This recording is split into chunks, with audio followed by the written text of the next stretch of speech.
안녕하십니까. 공병호TV의 공병호입니다. 나라 구하기에 매진하고 있는 공병호TV를 위해 여러분의 후원이 절실한 시점입니다. 여러분의 후원이 위기에 처한 나라를 구하는 데 큰 힘이 될 것입니다. 방송 시작하겠습니다. 일제 치하의 암흑기로부터 시작해서 군사 독재의 시절을 넘어서 민주화의 긴 도정에서 항상 한국 언론들이 중요한 역할을 담당해 왔습니다. 그동안 사전선거 의혹에 대한 건도 해결 과제였지만 약속이라도 한 듯이 한국 언론들이 일제히 침묵을 지키는 것은, 특히 조중동행을 중심으로 한 신문들의 침묵은 정말 많은 사람들에게 충격적이었습니다. 그러나 드디어 중앙조선동아가 움직이기 시작했습니다. 특히 중앙일보 김방현 기자의 특종, 부여개표소 분류기 이상했다는 기사는 훗날 한국 기자들의 긴 침묵을 깨뜨린 기폭자가 되었다는 평가를 받을 것으로 봅니다. 대단히 중요한 기사입니다. 시간이 지난 다음에 그 기사가 큰 몫을 담당하였다, 이렇게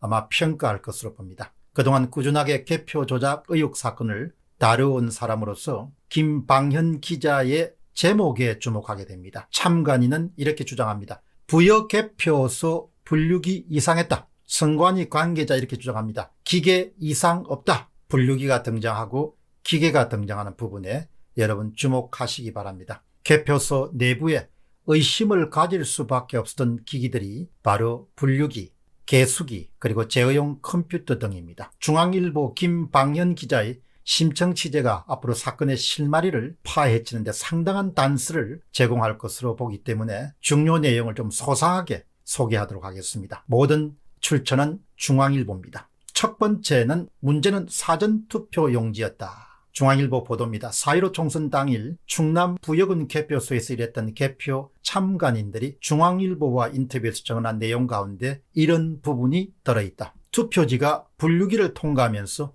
이상한 장면을 여러 번 봤습니다. 1번 후보표가 지나치게 많이 나와서 재검표를 하면 역전되기도 했습니다. 또 2번 후보표는 유독 많이 재확인용 미분류표로 분류됐습니다. 주로 사전투표 용지에서 그런 현상이 발생했습니다. 대단히 중요한 관찰입니다. 두 번째 관전 포인트입니다. 개표기에 주목해야 된다. 참관인 A씨에 따르면 후보별 득표수는 제2계함부에 있던 개표 3원 사회복무요원의 노트북 컴퓨터 화면에 나타났습니다. 이를 본 A씨는 이상하다고 생각했습니다. 1번 후보가 2번 후보보다 지나치게 많은 표를 얻었기 때문이었습니다. 참관인 A씨는 노트북 화면에 뜬 득표수는 더불어민주당 박수현 후보 1번이 180여 표 정도를 얻어서 미래통합당 정진석 후보를 100표 가까이 앞섰던 것으로 기억한다고 정언했습니다. 이어서 그는 참관인 A씨입니다. 노트북 컴퓨터를 다루는 개표 사무원을 포함한 선거관리위원회 측에 집계한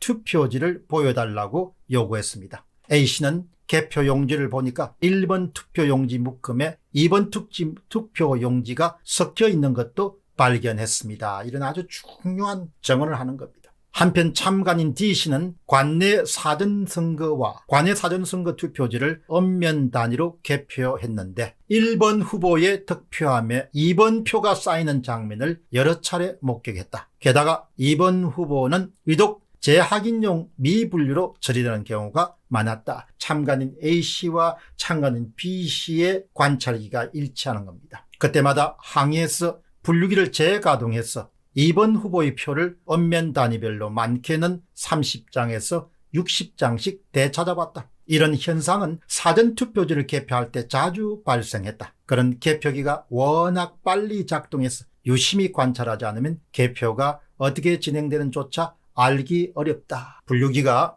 사전투표용지와 당일투표용지를 구분해서 이해했습니다. 그것은 아마도 QR코드가 인식하는 데 도움을 주었을 겁니다. 유독 A당 후보, 1번 후보, 더불어민주당 후보에게 집중적인 지원을 아끼는 그런 표도는 대부분이 참관인들이 정언합니다. 사전투표용지였습니다. 사전투표용지에서 문제가 발생한 겁니다. 여러분, 여기서 아주 중요한 정언이 나옵니다. 참관인 A씨는 개표를 다시 해야 한다 했고 부여군 선거관리위원회는 A씨 주장을 수용했다. 결국 투표용지 415장을 다시 모아 분류기로 재검표했다. 여러분, 여기서 아주 중요한 정언이 나옵니다. 여러분, 여기서 아주 중요한 증언이 나옵니다. 여기서 아주 중요한 증언이 나옵니다. 참관인 A씨는 재검표를 하는 과정에서 개표 사무원이 노트북 컴퓨터를 껐다가 켠 다음 분류기를 작동하는 것 같았다. 재검표 과정에서 1번 후보에 엄청나게 쏠렸던 표가 다시 2번 후보로 빼앗겼던 표가 훔쳐갔던 표가 원주인에게 다시 돌아가는 그 과정에서 이 과정에서 재검표 과정에서 개표 사무원이 노트북 컴퓨터를 껐다가 켠 다음 분류기를 작동하는 것 같았다. 여기에 해답이 있는 겁니다. 이 과정에서 개표 사무원이 노트북 컴퓨터를 껐다가 켠 다음 분류기를 작동하는 것 같았다. 여기에 여러분 핵심이 있습니다. 재검표 결과 더불어민주당 박수현 후보 159표, 미래통합당 정진석 후보 170표, 정 후보가 11표 차이로 앞서는 결과가 나오는 것이었다. 여러분 이렇게 큰 차이가 난 표가 이렇게 100표 가까이 앞섰던 것이 역전해가지고 오히려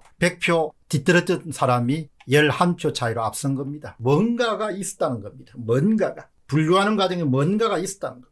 세 번째입니다. 중요한 단서는 개표기 제어용 컴퓨터에 있었다. 분류기가 개표기가 이렇게 코드를 통해 가지고 제어용 컴퓨터에 연결되어 있습니다. 3,504명의 개표 요원들이 이번에 활동했습니다. 제어용 컴퓨터 안에 뭔가 소스 코드와 알고리즘이 있지 않았냐 그렇게 의심을 하게 되는 거죠. 그런 의심은 처음부터 시작됐습니다. 선거관리위원회 관계자는 이렇게 이야기합니다. 재검표를 하기 위해 노트북 컴퓨터에 있던 옥산면 개표 데이터만 지운 것일 뿐 컴퓨터를 재부팅한 것은 아니다. 선거관리위원회 증언입니다. 또 선관위 관계자는 그런데 실제 투표용지는 기표 형태가 천차만별이어서 재확인용으로 분류될 확률이 20% 이상 높아지기도 하며 기계에는 이상이 없을 것이다. 기계에는 이상이 없죠. 시스템을 다시 부팅하지 않았다.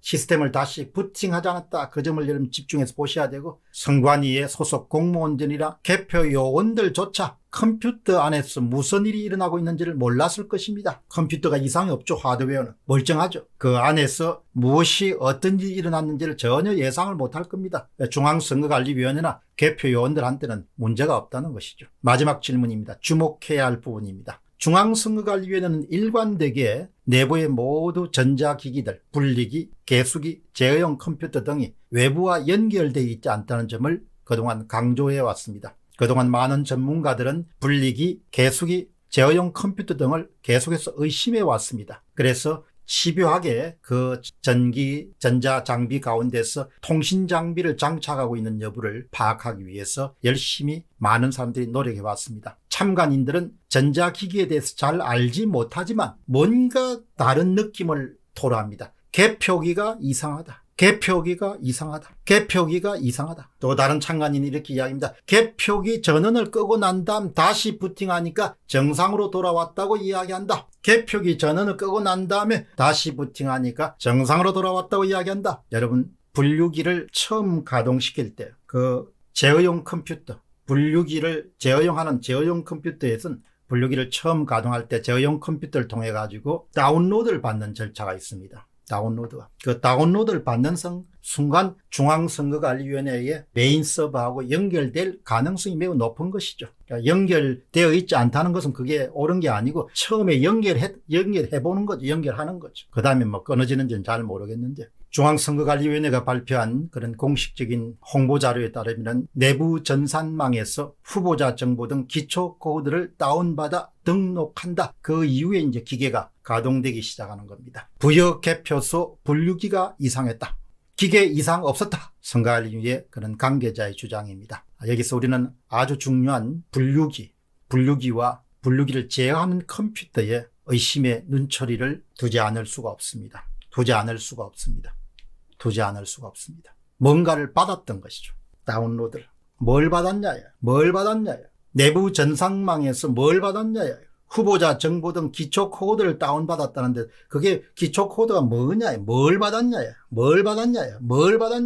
바로 그곳에 해답이 있을 것입니다.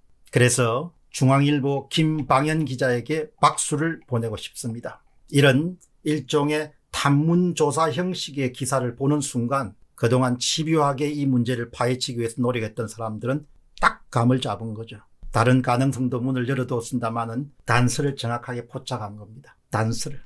무슨 문제가 있었는지, 개표 현장에서 무엇이 진행됐는지, 어디를 통해서 일이 이루어졌는지 그런 부분에 대한 심정과 가설을 갖고 있습니다만은 대단히 중요한 단서를 5월 14일자 중앙일보의 김방현 기자가 정말 큰 기여를 했습니다. 정말 감사하다는 그런 마음을 전하고 싶습니다. 공병호 TV의 공병호였습니다. 감사합니다. 멤버십 후원자들 질문 코너를 진행하도록 하겠습니다. 오늘 댓글을 남겨주신 분은 5월 14일에 방송됐던 개표 참관인 현장정은 이해하기 힘든 일을 보시고 이상 K님이 댓글을 남겼습니다. 표 도둑질을 당하고도 침묵하고 있는 미래통합당 국회의원들 끝까지 사퇴를 방관하게 둘 수밖에 없는 건가요? 너무도 배신감이 느껴지고 답답합니다. 투표한 보존기간도 이틀밖에 안 남았는데 저러고 있다니 이준석이는 지가 재개표하면 이길 텐데 엉뚱한 소리나 하고 있고 황교안, 나경원, 오세훈, 김진태, 심재철 등 왜들 저리도 지지한 국민들을 답답게 하는지 모르겠습니다. 이들을 움직이게 할 방법이 전혀 없는 건가요? 말을 강가로 끌고 갈 수 있지만 물을 억지로 먹일 수는 없는 것이죠.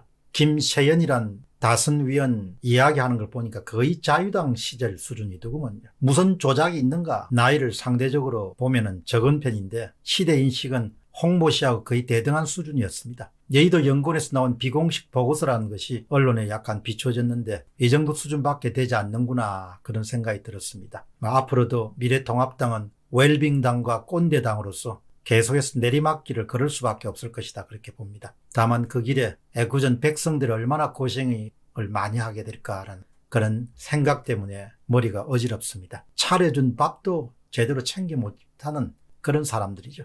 이상 K님처럼 멤버십 프로그램에 후원자로 가입하신 분들은 질문이나 댓글 남겨주실 수 있고 제가 영상으로 답하는 시간을 갖고 있습니다. 여러분은 공병호 TV뿐만 아니고 공병호의 자기경영이라는 그런 채널을 통해서 계속해서 시대 변화를 선도할 수 있는 그런 지식과 정보를 습득해 나가실 수 있을 것입니다. 공병호 TV의 공병호였습니다. 감사합니다.